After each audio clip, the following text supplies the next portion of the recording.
ازيكم يا بنات؟ عاملين ايه؟ يا رب تكونوا بخير. النهارده بقى روتين جديد وفيديو جديد.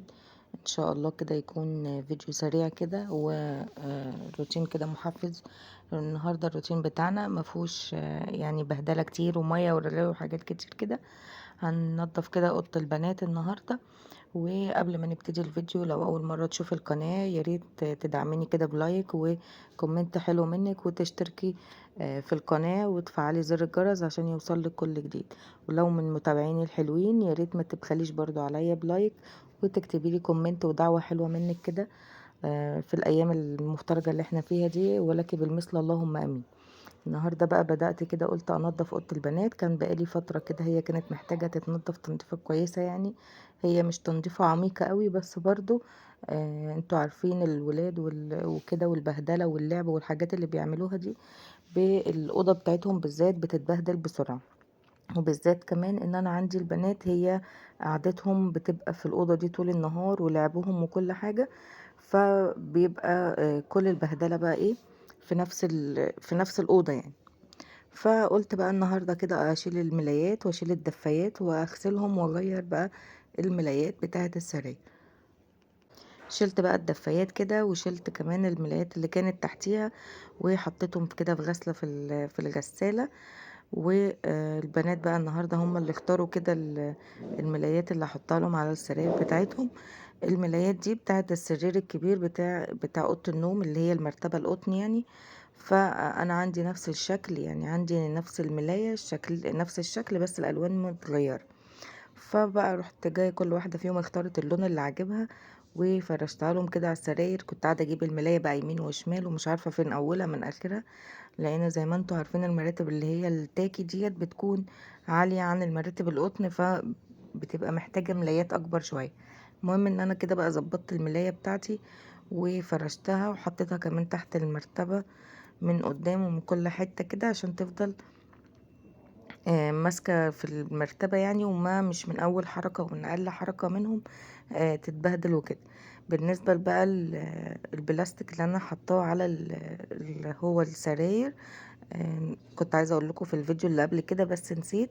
أنا لما جبت السراير بتاعتي بتاعت البنات ديت، كان هي عليها بقى اللي هو الأكياس بتاعتها كده أو اللزق بتاعها ده. فصراحة حبيت ان انا اسيبها زي ما هي كده عشان خاطر طبعا زي ما احنا عارفين الولاد بتبهدل وكل حاجة، وطول الوقت بقى ايديهم في كل حتة كده. فقلت يبقى يعني محافظ على القماش بتاع السرير ان هو ما يتوسخش بسرعة وكده. هو طبعا لونه مش فاتح، هو لونه غامق، هو لونه جراي كده غامق، بس برضو قلت ايه هو هيحافظ عليه من التراب وكده، فسيبته زي ما هو.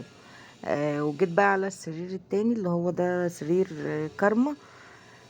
شلت برضو الملايات والدفايات، قلت بقى اشيل الدفايات اليومين دول الجو كويس، ويعني تحسوا كده ان الصيف قرب يدخل علينا يعني. فقلت برضو اشيلهم عشان برضو يمكن الجو يقلب تاني يكونوا نضاف ومغسولين كده ومتشالين في الدولاب. حطيت بقى الملاية التانية وفرشتها كده وخليت الدنيا بقى ايه بقت زي الفل. فرشت برضو الملاية بتاعة السرير بتاع كارما زي ما بقول لكم. وفي اليوم دوت كمان كنت طلعت بقى البطاطين اتهوت شوية. يعني الفيديو ده انا عملته على مراحل، وهقول لكم دلوقتي عملته على مراحل ليه. كنت بقى بنضف في الأوضة كده، وكانت اختي بقى جات لي ورحت بقى ايه خلصت الأوضة وقعدت معاها، وبعد كده بقى كملت الفيديو بعد ما قعدت معايا كده وقعدت مع البنات وكانت مشيت يعني. هنا بقى الكساوي بتاعت الملايات دي يا بنات واسعة زي ما قلت لكم، بتاعت الملايات بتاعت الخداديات والمخدات السرير الكبير. فهتلاقوها طويلة كده وواسعة شوية عن المخدات بتاعت أوضة الأطفال. لغاية بس ايه يعني هما زهقوا من الشكل بتاع الأطفال وكده، فقلت طبعا ايه أغير لهم بما انهم هما اللي اختاروا عشان يبقوا مرتاحين كده نفسيا في اوضتهم ومبسوطين يعني بالحاجة اللي هما اختاروها. خلصت بقى هنا السرير التاني وبرضو اللحاف كده نفضته كده وفرشته وطبقته اقصد. وبعد كده بقى عندنا ايه تاني؟ هننضف بقية الأوضة. وتعالوا اتكلم معاكم شوية في موضوع بقى ايه، ازاي تخلي ازاي يعني تخلي نفسك كده تجيبي حاجات رمضان من غير ما تحسي، وكمان ما تحسيش ان انت دفعتي فلوس كتير في الخزين بتاع رمضان او الحاجات اللي انت محتاجاها. بصي يا بنات، بالنسبة انت لو انت بتشتري مثلا حاجتك باليوم، يعني بتنزلي السوق مش بتجيبي حاجتك بالشهر، هقولك تعملي ايه.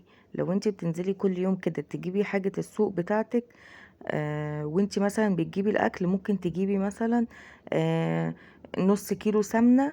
لو انت مش بتجيبي علب بقى وهتجيبي سمنة سايبة، هتجيبي نص كيلو سمنة وهتشيليه في الفريزر. هتجيبي مثلا يعني من بقية فلوس اللي انت بتجيبيها.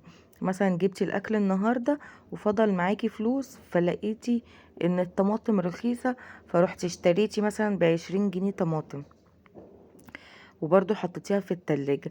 جبتي كيسين مكرونة وشلتيهم. لو كل يوم وانتي بتنزلي اشتريتي حاجة زيادة عن الاكل اللي انتي بتعمليه، هتلاقي بعد كده عندك اكل كده فاضل وعندك خزين انتي شايلاه. بالنسبة لا بالطماطم بقى والخضار والحاجات دي، اول ما تجيبي حاجة ويكون عندك مثلا طماطم زيادة او جبتي طماطم، تقدري ان انتي بقى تروحي عاملاها كده صلصة على النار وتكيسيها وتحطيها في الفريزر. حتى لو جايبة كيلو، يعني ما تستقليش بالحاجة اللي انت جايباها.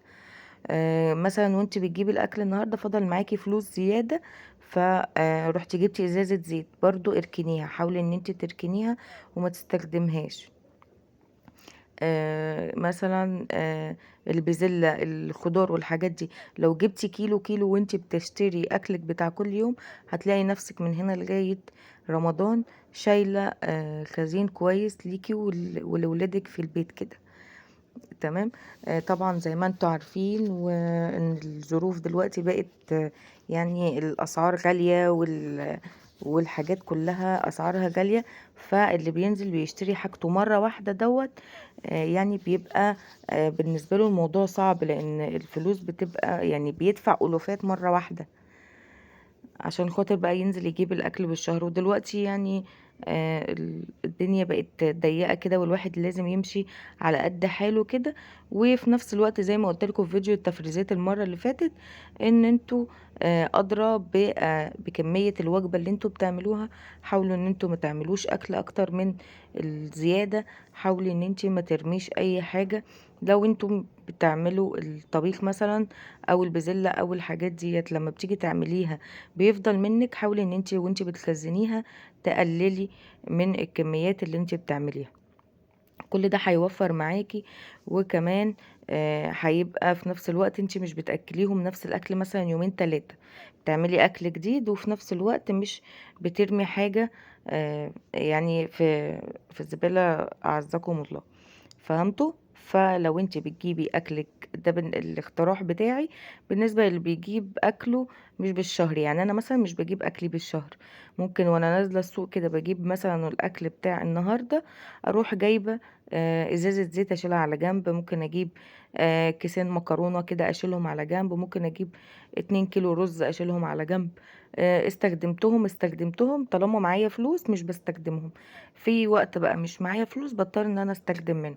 لكن لما يكون معايا فلوس مش بستخدم منهم، بيجي بعد كده بيجي عليا مثلا حتى لو مش شهر رمضان او في ايام عادية، بيجي عليا الشهر الجديد بيكون عندي برضو خزين ما يخلينيش ان انا اصرف كتير خلال الشهر. تمام. بس هو ده بقى الاقتراح اللي انا حبيت اقوله لكم، بما اني ماشيه بيه يعني ونافع معايا، وممكن كمان ينفع مع ناس كتير زي كده لو هي بتشتري اكلها اليوم بيوم. هنا بقى كنت خلصت اوضه البنات وكنستها وشلت السجاد كده ونفضت ومسحت الارض.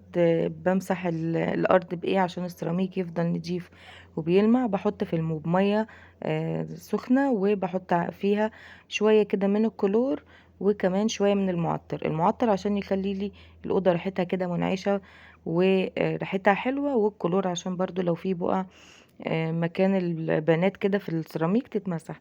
زي ما انتوا عارفين انا عندي كارما صغيرة، ممكن ساعات كده مثلا تبقى ماسكة كوباية عصير تكب منها، كوباية لبن، اي حاجة ممكن تكب منها، فانا بمسحها في وقتها. بس برضو بحس ان ممكن يبقى السيراميك لسه ملزق وكده، فبقول ان انا لما امسحها بمية سخنة كده وكلور بتنضف الارض وبتخلي السيراميك بتاعك بيلمع وزي الفل.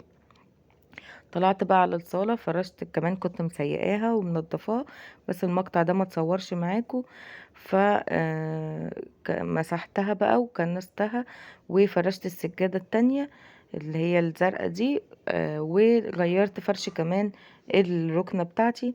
وكنت كمان يعني كنت كنسة ومسحة كده على الطرقة، نضفتها ومسحتها بالمرة. وفيديو النهاردة كده يكون خلص، اتمنى اشوفكم ان شاء الله في فيديو جديد وروتين جديد.